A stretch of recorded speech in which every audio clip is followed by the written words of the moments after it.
Bismillahirrahmanirrahim. Assalamualaikum warahmatullahi wabarakatuh.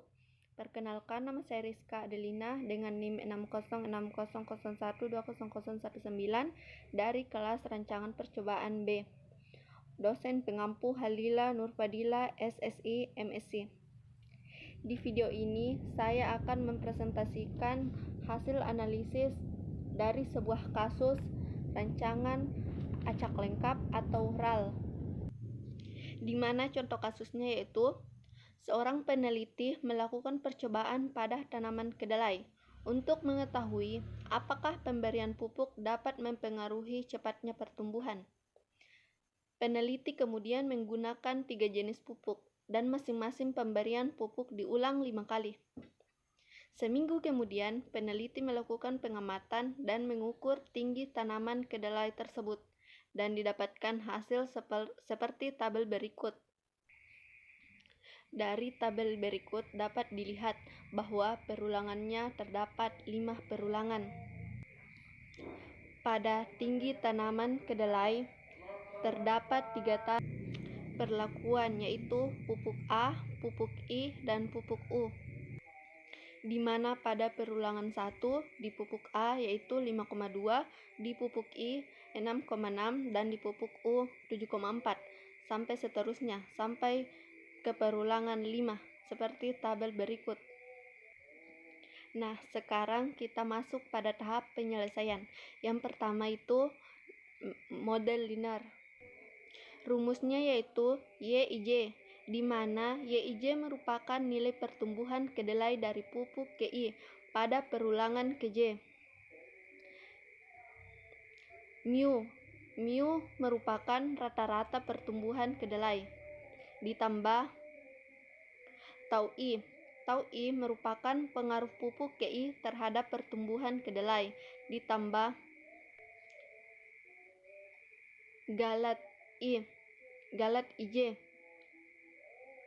atau pengaruh acak, di mana galak IJ merupakan pengaruh galat percobaan dari pupuk ke I pada perulangan ke J.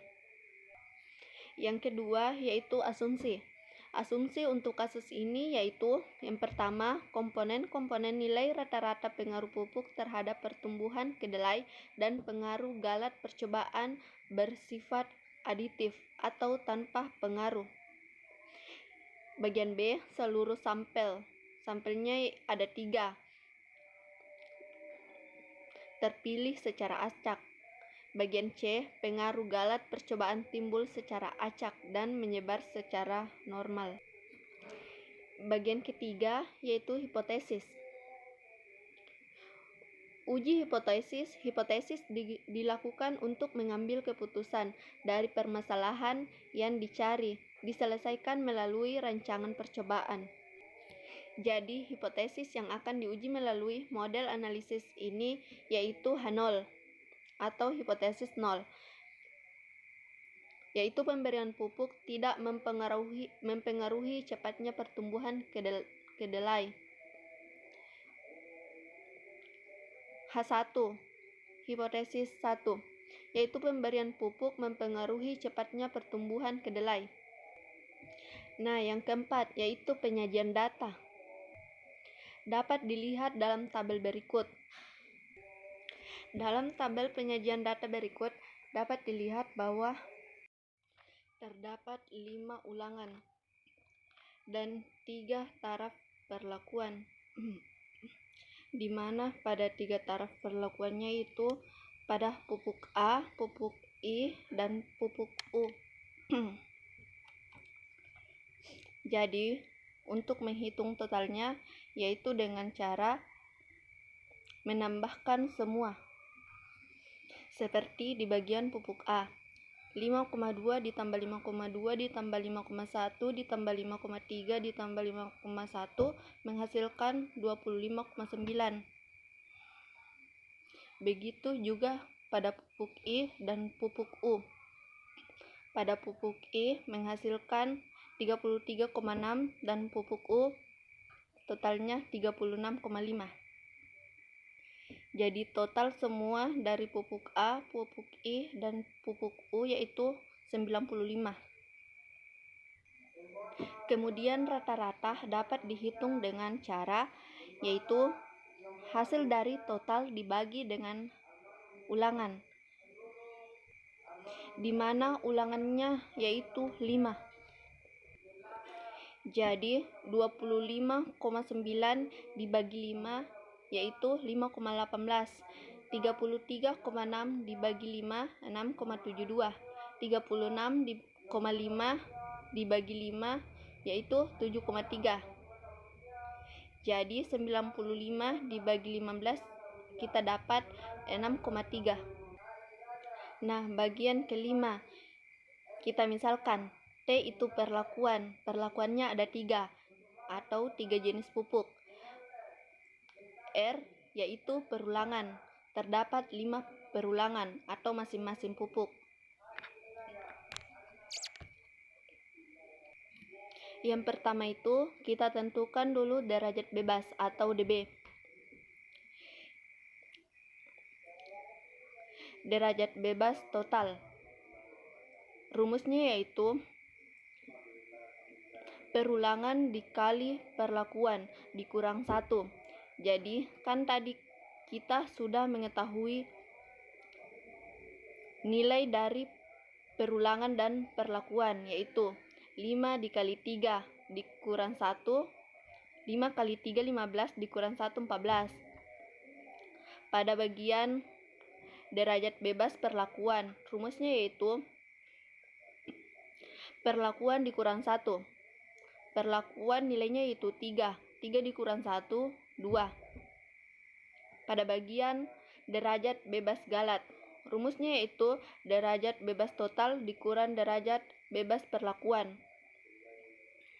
di mana tadi nilainya derajat bebas total yaitu 14 dikurang dengan derajat bebas perlakuan, di mana nilainya tadi yaitu 2. Jadi 14 dikurang 2, 12.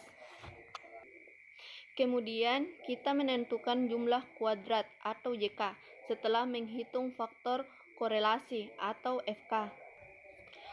Untuk faktor korelasi atau FK rumusnya yaitu Y kuadrat dibagi perulangan dikali perlakuan, di mana Y merupakan hasil pengamatan dari perlakuan dan ulangan. Dapat kita lihat pada tabel tadi. Nilai dari Y tadi yaitu 95 dikuadratkan terus dibagi 5 dikali 3. 95 kuadrat yaitu 9025 dibagi 5 kali 3 15. Jadi 9025 dibagi 15 yaitu 601,67. Kemudian jumlah kuadrat total atau JKT.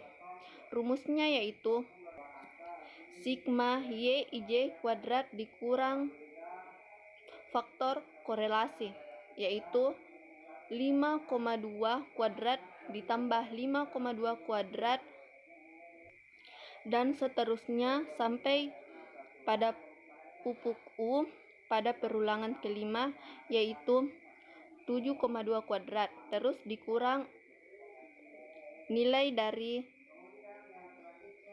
faktor korelasi yaitu 601,67. Jadi hasilnya 24,83. Kemudian jumlah kuadrat perlakuan. Rumusnya yaitu sigma YI kuadrat dibagi R dikurang faktor korelasi, di mana total dari 3 taraf perlakuan tadi dikuadratkan terus dibagi 5. Kemudian dikurang 601,67 sehingga menghasilkan 24,734. Kemudian jumlah kuadrat galat. Rumusnya yaitu jumlah kuadrat total dikurang jumlah kuadrat perlakuan. Hasil dari jumlah kuadrat total didapat tadi yaitu 24,83 terus dikurang Jumlah kuadrat perlakuan yaitu 24,734. Jadi hasilnya yaitu 0,096. Kemudian yaitu menentukan kuadrat tengah atau KT. Kuadrat tengah perlakuan. Untuk mencari KT perlakuan yaitu JK perlakuan dibagi DB perlakuan yaitu 24,734 dibagi 2 yaitu 12,367. Untuk mencari KT galat yaitu JK galat dibagi DB galat 0,096 dibagi 12 yaitu 0,008. Kemudian kita menentukan nilai F hitung. F hitung merupakan hasil dari KTP atau KTS.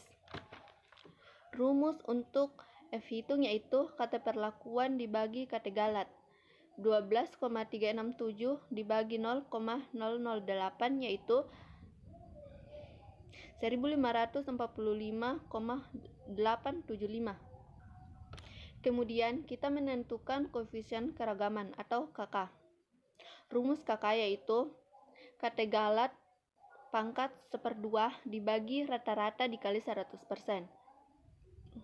Yaitu 0,008 pangkat 1/2 dibagi 6,3. Hasilnya 0,01420. Dijadikan persen yaitu 1,420%. Kemudian kita menentukan nilai F tabel. F tabel merupakan nilai dari tabel F. Menentukan nilai F tabel yaitu dengan melihat tabel frekuensi atau tabel F, di mana F1 adalah DB perlakuan. Perlakuannya yaitu 2 dan F2 adalah DB galat. Perlakuannya adalah 12 pada taraf 5% dan 1%. Dapat dilihat nilai F tabel yang saya lingkari. Kemudian kita membuat tabel analisis seragam untuk pertumbuhan kedelai. Untuk menjawab hipotesis yang dibuat, maka dilakukan analisis seragam. Analisis seragam dilakukan dengan cara mengisi tabel sidik ragam. Berikut merupakan tabel sidik ragam untuk pertumbuhan kedelai. Kemudian yang terakhir dapat ditarik kesimpulan yaitu karena F hitung yaitu 1545,875 lebih besar daripada F tabel atau taraf 5%.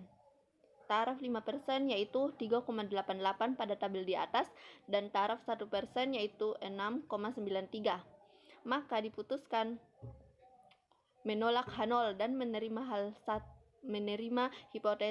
hipotesis 1.